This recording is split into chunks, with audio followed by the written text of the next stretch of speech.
Ihanda po ang bulsa dahil big time na naman ang taas presyo sa ilang produktong petrolyo bukas. Pumalo sa 2% ang inflation rate o ang bilis ng pagtaas ng presyo ng Raise of a peso to 2 pesos in GP fares has been approved though by the Iba sa higit 2% ang inflation rate o Nagbabadyang tumaas ang presyo ng gamot dahil sa epekto ng gera sa 2 weeks ago, 2 pesos ang nakita natin. umabot na po siya sa $110. Sa ating pagninilay at panalangin, naway isama po natin sa ating dasal ang kapayapaan at kaginhawaan ng lahat.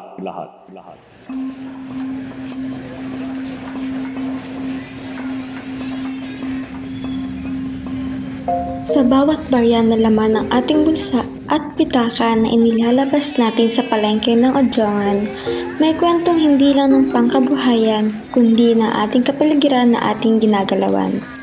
Ngayong April 2026, ang inflation rate ay tumaas na sa 4.1%.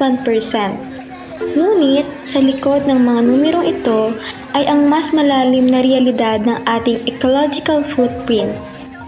Bakit kailangan maging mahal ang tinda tulad na lamang ng broccoli na galing pa sa malayo?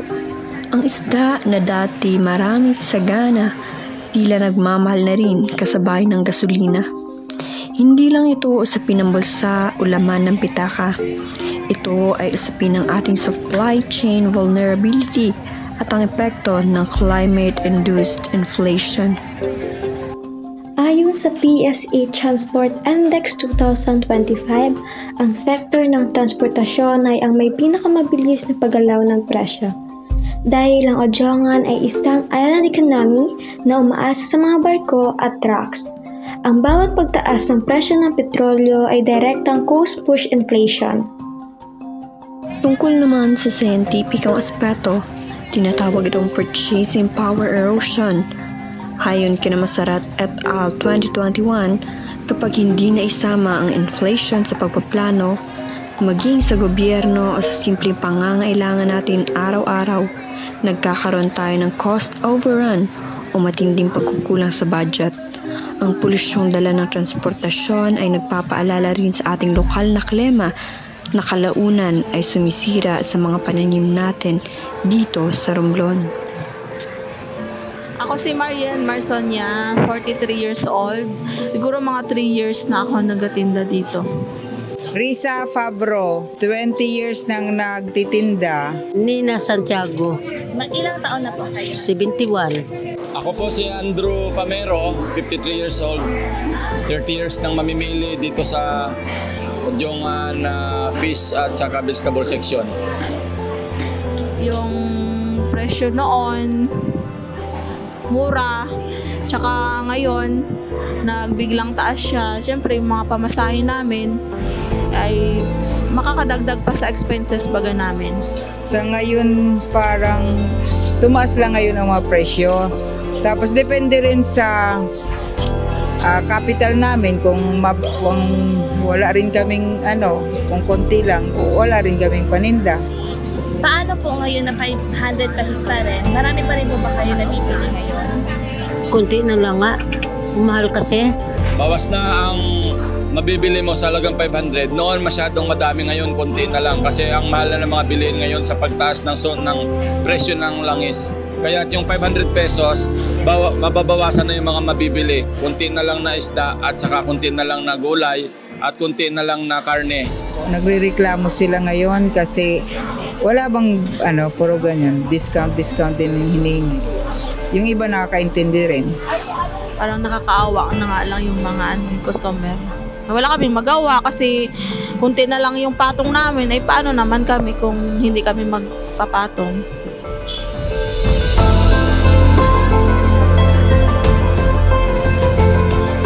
Parang taon, may pagbabago rin, kaya lang ay siyempre sa ngayon ba, malaki ang gastos namin ngayon transportation talaga sa ganun. Mga kargada baga namin galing Mindoro, mataas ang singil.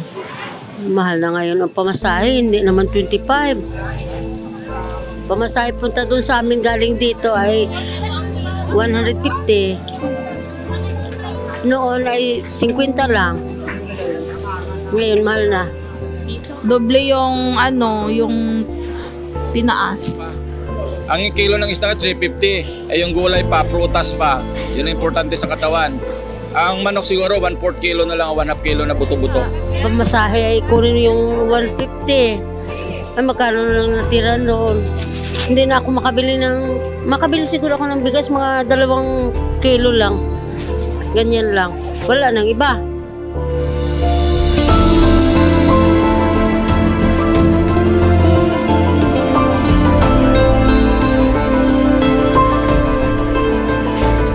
Ngayon, na lang sila, tingi-tingi na lang kung ano na lang yung kailangan nila sa bahay, yun na lang yung binibili, hindi na maramihan. Karamihan tingi-tingi. Yung kilo-kilo, yung mga nag-cater yung gano'n sa mga restaurant. Pero ngayon, pira-piraso lang. Hindi ko bibilhin. Ang unahin kong bibilhin muna ay bigas, tapos isda, tapos gulay. Kahit wala ng karne. Kasi ang karne, pampahay blood yan. Kumari na nga lang, maglakad na lang, hindi na mamasahe. Mas maganda nag-exercise pa. Ang mahal talaga ng pamasahe, kaya malaking epekto nito. Tipid lang sa gasolina. Imbis na gumala ng madami, ay yung pakunti-kunti na lang nagala kasi ang mahal ng gasolina. Malaking epekto. Yung mobility mo, hindi ka na makarating sa kung saan-saan. Pag wala nga pang tinda kami, hindi kami makabinta dito. Lang nga kami ng pag wala kami bigas ay naglalaga lang ng saging, balinghoy, ganyan lang. Tapos ginagulayan.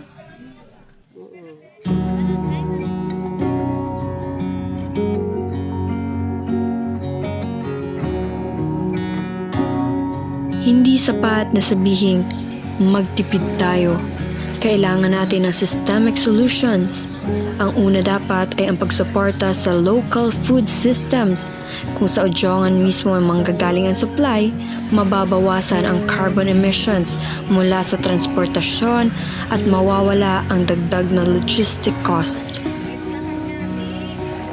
At para naman sa climate resilient agriculture, sa tulong ng ating LGU Economic Outlook 2026, kailangan protektahan ng ating mga magsasaka laban sa pabago-bagong panahon upang matiyak ang patuloy na supply. Ang barya at pangabuhi ay hindi lang pagtitiis. Ito ay pagpili sa mas sustainable na paraan ng pamumuhay. Ang Department of Agriculture, Bantay Presyo, ay regular na nagmomonitor ng presyo ng mga produktong agrikultural, katuwang ang mga ulat mula sa LGU upang masiguro ang katatagan ng presyo at pagsunod sa suggested retail price. Ang Odjongan bilang isang nangungunang bayan sa Mimaropa ay kasalukuyang naging isang first-class municipality kung saan ang Municipal Agriculture Office nito ang namamahala sa lokal na seguridad sa pagkain at datos pang-ekonomiya. Ang bawat barya ay may timbang at halaga. Timbang ng pagod, timbang ng krudo, at timbang ng kalikasan. Ang tunay na halaga ng ating pangkabuhayan ay masusukat kung paano natin prinoprotektahan ang ating kinabukasan mula sa palengke hanggang sa ating kapaligiran na ating ginagalawan.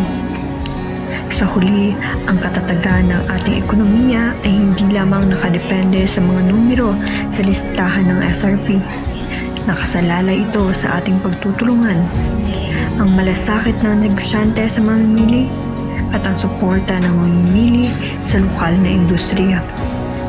Sa ganitong sitwasyon, kailangang maging mas maingat sa paggastos at magplano ng mabuti para masiguro na matutustusan ang lahat ng pangangailangan sa kabila ng pagtaas ng presyo ng mga bilihin.